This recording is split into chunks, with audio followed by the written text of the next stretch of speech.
Hello everyone and welcome to this video. This initial video is going to be basically the startup video of the A320. I'm currently using the Phoenix. Brilliant aircraft. I'd recommend them if anybody's into your flight sim stuff and don't have the Phoenix aircrafts. The bundle set that you can get of the 319, the 320 and the 321. They're all such good aircrafts to fly, really good. Right, I had a couple of people on a stream the other day asking me what is the basic startup process of starting the aircrafts. Now, across the board, from 319, 320, and 321, they're all the same. They are all the same way you will start up. So, first of all, we are going to go and look for the ground power. So, you should see a green light. You will press that and this will wake everything up in the aircraft. We just zoom over here.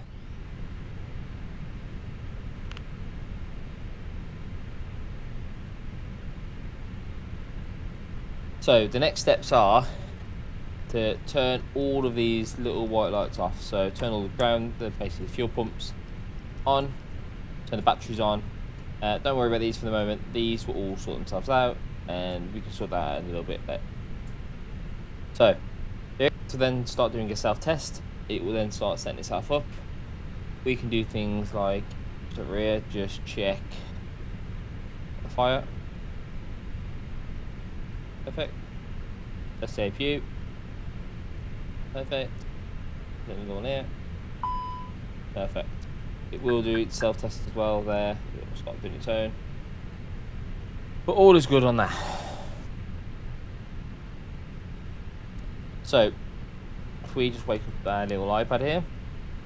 Like I say, I'm using the Phoenix, so a lot of it tends to pre-download. So I use SimBrief for all my flights to do all my setup. If you want me to do a video on that, let me know, and we can sort out a video of how to configuring your flight plan in there, picking the right aircraft, and kind of some of the values, what they mean, and reading some of the charts. Let me know, and we can go through that. But yeah, so download my flight. So the flight I'm going to do today is from Birmingham to Belfast. Kind of got on time, so that's good. Then I'm going to go to ground services, make sure the GPU is connected, which it is, because obviously I've got power. Chocks and cones should be on because I can't move.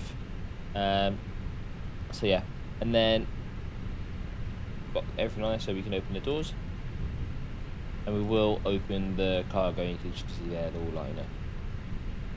Next step is, because we've used SimBrief, it would have automatically calculated our passengers, our fuel, and our payload of cargo that we're going to carry. So if you click load, normally I will do the GSX boarding and refueling. It will handle it. I kind of just sit here, so then while I'm configuring the plane, the aircraft's loading and whatnot. For this video, I'm not going to do that. I am literally just going to do instant. See there, the aircraft had a little bit of a bounce. Figures have gone up on there, and it's loaded the aircraft. Then, if you click send to MCDU, so this is going to send all of that information, all of these weights, so the planned weight, the loaded weight, and calculate all for us and throw it into this computer here, the MCDU. The next step that I want to do, and some people might do it a bit differently, they probably would have done the computer already, but I'm not going to do that just yet. If you go over to this little arrow at the top, click it, hover over it, it tends to open up anyway, and then you should have this plain aircraft icon. The plain aircraft icon should have this blue tile with an airplane on it. If you don't have that there, if you work out where the return button is, the home button, should be on your dashboard. It's the departure performance app built into the aircraft. Again, likewise, you can change the figures in here, but it should in theory have it all on. So we are taking it from runway 15. It is dry at the moment at Birmingham. Flat configure is optional, so we'll configure that, so it'll probably be just flaps 1. We're not going to do toga because we can do flex, because I don't see any weather permitting issues or kind of any heavy weight on the aircraft, so we should be okay. Anti-ice, it's not frozen in Birmingham at the moment, and packs will be off. So we'll go through what that is afterwards. So right now, I'm just going to go and synchronize the load sheet, which is again from the sim brief. Sync it with the live weather currently in Birmingham, calculate it. That then will fill all these values out, everything that we need. Now we can adjust these inside the computer, but for now we're going to assume these are the most accurate and best calculations that we have. I'm going to send that to the MCDU, and it's sent. So now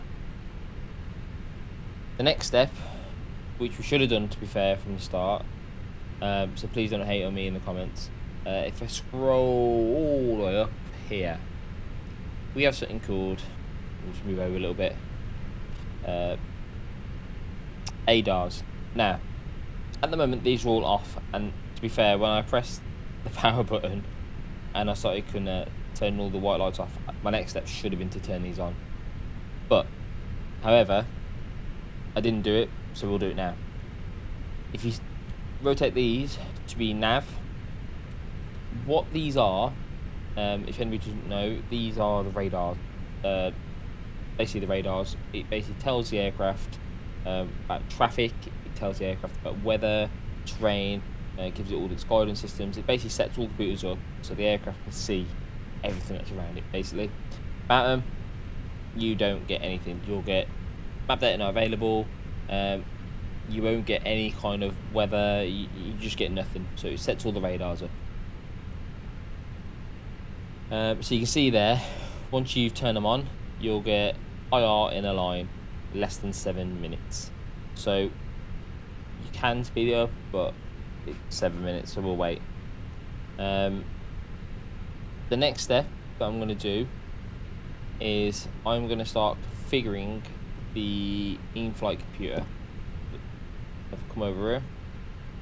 So this is what it look like before you even mess with it. If you click the green one, FMGC, it will take you to the main index page.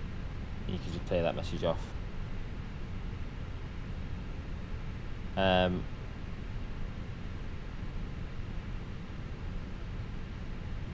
So if we go to init, now again I've got sim brief, so it does pull a lot of the information off me, but usually pilots will type this in, and then they'll follow up with a load the flight plan on a sheet, and they'll check every corresponding point.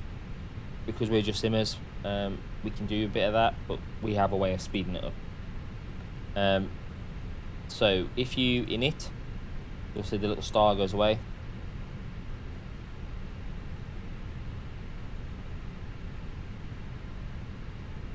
Right, you can see there it's now loaded my Birmingham to Belfast. My flight number, again, I've got set on SimBrief is 314. And then let me just check my cost code. It is CI25. Put that in there. And then my cruise altitude is 24,000 feet. And again, all this information is on SimBrief. Press that in there, and that is done. That is that done. So, remember before when we was on the iPad, we were sending the data to this computer screen. Now, if we click on performance, again, this will calculate everything. So, performance will have things like the stages of flight that you're in at the moment. So, you can flick through them. So, at the moment, we're at the takeoff stage, the pre-planning stage, so before takeoff. The next phase will be, so you can see here, it's got all the figures that we set up on the performance takeoff data when we synced it, when we pulled it through it gives us all the speeds that we should have. Now this is all set, it's giving us flaps, so we know we'll be flaps 1. Usually we could probably say engine out at 5,000, just because usually we'll climb out of one engine, gain the self altitude, and work it that way, and try and work out what the problem is, and then return to the airport if we can. Thrust reduction at 1,320 feet. Okay, that's fine. Flex temp, it's self-calculated, so that's the temp it's set. Transition at 6,000, because that's the limit here at Birmingham. You should not go above 6,000 unless divided by ATC afterwards. But again, I'm on VATSIM, but I'm not going to be using it. I'm an observer on that at the moment, so we'll go up to 6,000, and then once we're out around the curve, onto the, I think it's Hemel approach, departure route. We will then start to climb up to like a 19,000, 17,000, just to get out the way of aircrafts coming in or coming down. So that's that. Then if we go to the next page, see here it's got the climb already preset, cruise, descent, and approach. Now, in this page, I don't normally fill this out, but in recent flights I've been doing it. So Q and H will be whatever's set at the airport at the time. So either you get that via VATSIM, or if you are on this iPad, if you click the home button, go back to the Fenix app, just zoom back over it, go to My Flights, and go to the left tab where it says Departure, Arrival. It will tell you the Q and H. So QNH even. You see here it says Q 1011. So I'm just going to double check that. So click the sync icon. It is 1011 in Birmingham at the moment. The arrival one, however, that's what we need for our approach, is 1013. And that will allow us to make sure that we are accurate as possible when descending into was it 1030? Yeah, 1030. So we can put that in there. I don't currently know the temperature in Belfast at the moment, but I'm going to assume it is about 18 degrees. So we'll put that in there for now. We can change all these afterwards. And then the rest of it I kind of leave. I leave it all set how it needs to be. So that is pretty much all my speeds, my weights, everything I need so far set up. If I wanted to check the weights, I click on Fuel Pred, which then shows me all the weights in here, and you can click these and they will self-update. But you can see here it's got it all set. It hasn't calculated my extra fuel on board just yet, but it will. That eventually will update at some point when you start the engines. So the next stage is let's set up the flight plan. So click flight plan or F plan here. Click on the left side button at the very top. So for EGBB, departure. Now, SimBrief will tell you again what runway you're going on. If you're on Navigraph, it'll also tell you what runway is currently active. Sometimes SimBrief can be a little bit out of date in terms of active runways because they can switch at any time. So always do check it, especially if you're on VATSIM, they will grill you otherwise if you don't. So do always check in, say, oh hello, just want to check, is 1.5 still active? I've got that. If it isn't, you can always change it later during your flight. Always check that. So I know 1.5 is currently active at this time, so I'm going to take 1.5. Now you get a load of kind of SID IDs on here that will basically say, follow your departure, what way do you want to go? There's various channels and routes when you take off, and this is what will allow the aircraft to climb safely away from the airport and then onto your routing where you want to go. There's various ones for every airport. They will all have different ones. Look on SimBrief when you program in your flight, at the very bottom it will ask you your routes, and it will give you various different routes you can take from that particular runway. So my one today, for example, is the Love You One Yankee by Lovem. So what we do is, you can see it there actually, but if it wasn't on this bit, if you press the up arrow, it will kind of flick through, or the down arrow, it will flick through them. But we know this one was ours, so we click on that, and you will see it appears there. Click insert.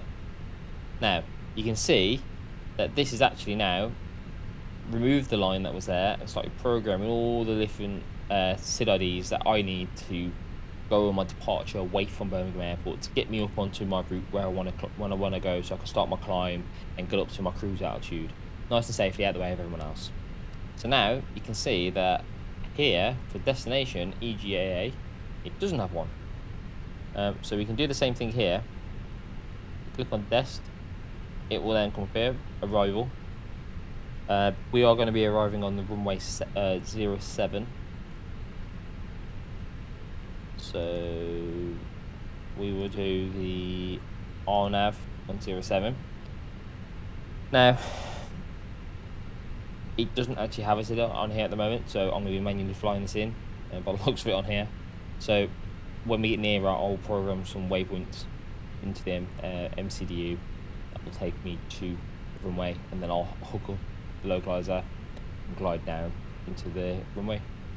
I might change the runway. I might see which one's active. I don't think this one's active by the looks of it, but we can have a look in a bit. So for now, we are set for runway 7. So we'll insert that. You can see there, it now says EGAA 07. Perfect. So now we've got our departure runway from the airport and our SID IDs, everything we need to climb out. Now, if I zoom out again, you can see on the screen while we've been configuring everything, this is now set up. You can see it's got the route that I want to take to go to Dublin. It's now configured. So those ADARs have now aligned. Now done it 7 minutes aligned. So to check your flight plan, to make sure you're happy with it, to make sure everything's taking you exactly where you want to go, if you select the knob here, drag it down to where it says plan, it will change the display. Now make sure you're at the top of your flight plan, and then it will show you where the airplane is. But if you click on the arrows, you can see I'm back at the top now, it's taking me off it, but if you click on the arrows, it will start to sync, basically scroll through all the different waypoints. So you can see here I'm scrolling through, and I can even zoom out on this.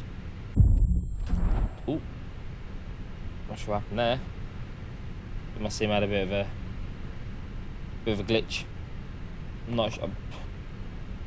Right, okay, pretend that didn't happen. Right, so back on here. Plan. Going through here. Again, if you press the up button, it will take you through all the different waypoints needed to get me to Dublin. You can see here, it then goes through. There's Dublin. I'm not sure what's going on with Sim at the moment. I don't know why it says I've crashed, and it must have been some. I don't know. Don't know what's going on. Seems someone to have a meltdown. We'll work it out in a bit. It's a good job I'm using this video as a tutorial, not actually going to fly just yet. It seems to always be as well. I've had this happen before in this particular aircraft, the A320.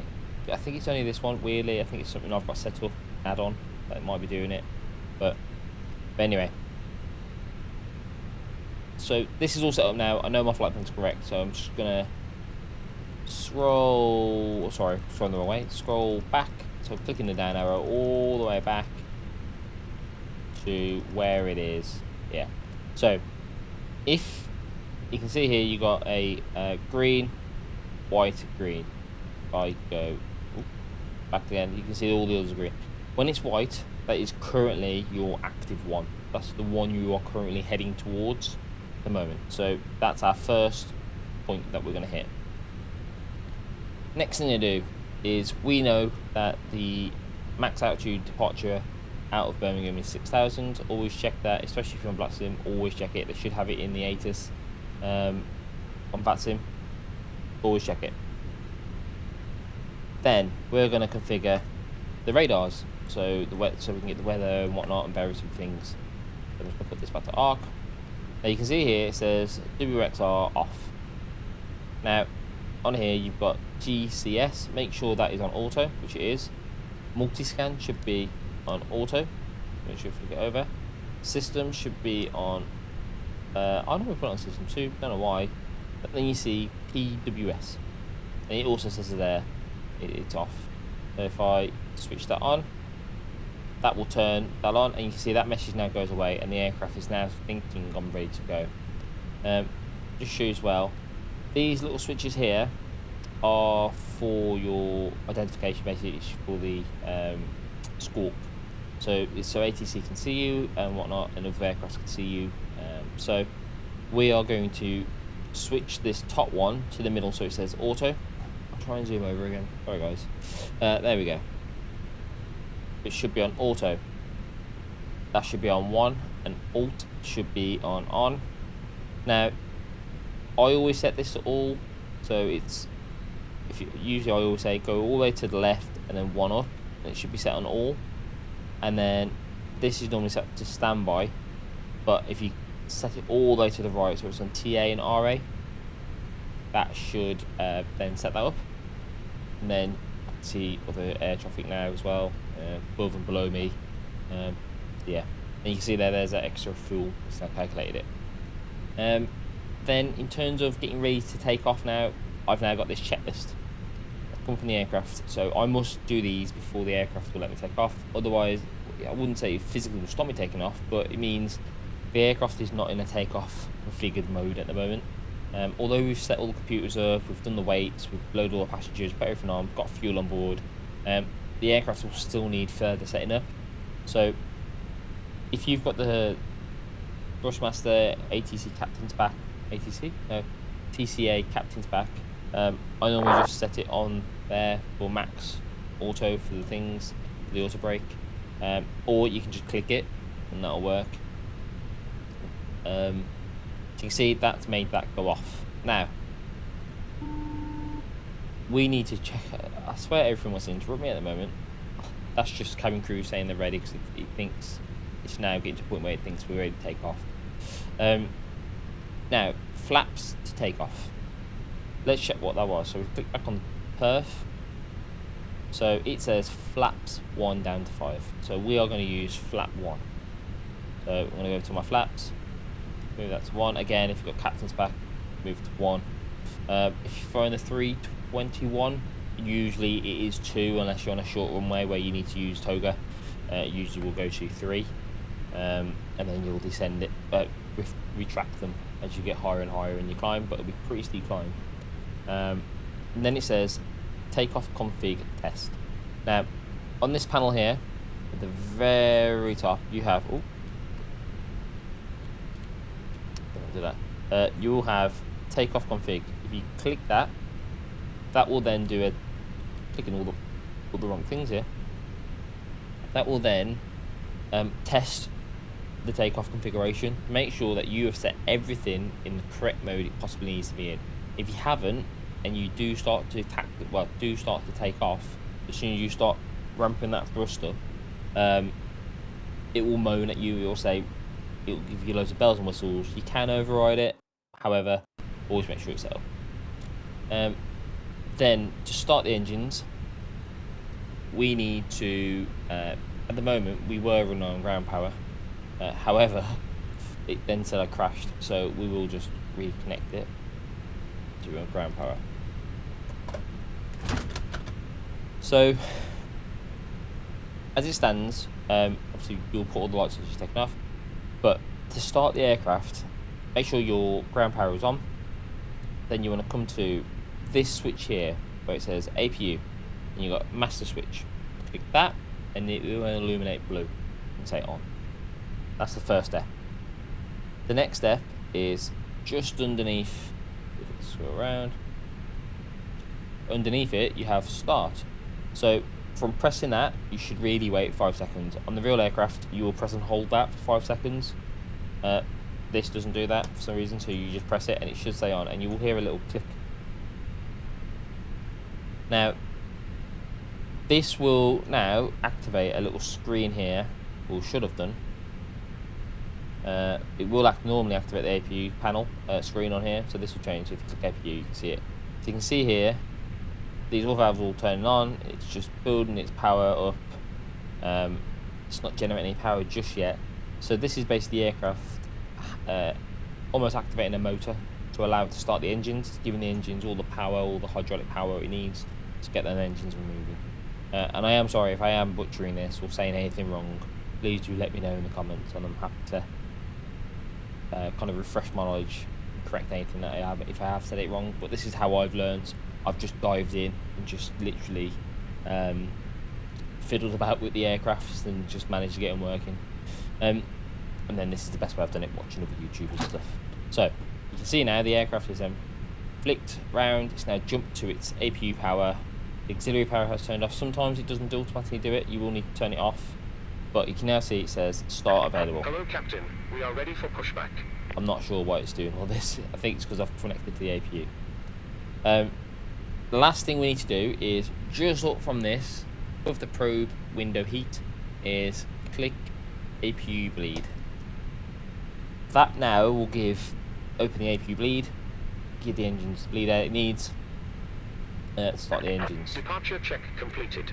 Bypass pin inserted. Once this guy stopped talking, that will then mean now that if we were to change our engine start, so ignition start, and I won't do it at the moment because it will tell me off, but in theory you flick engine 1, let that start up, get it past available, and once it's running it'll allow you to start engine 2. Now some airlines basically don't start engine 2 until they're near taxi, well basically taxiing, mainly for fuel. They just do it to save a bit of fuel. Locking gear. Just reset my max brake again. Don't know what's gone off again. It thinks I've taken off. I don't know what's going on with this. It's all bugging out a bit at the moment. But yeah, so that's on. Once engines are on, you can turn it off. If you have an issue with the aircraft while you're flying, say you lose an engine or engine shuts down, well, obviously you can follow various checklists online, but usually results in the same process of you turning this APU on. So master switch on, start on, wait for it to go green, APU bleed. You can turn that on at any point. I don't think there's a rush to turn it on.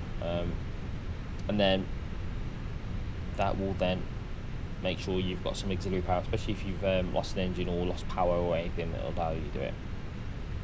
Right, so that is the basics of setting up one of the Airbus kind of aircrafts.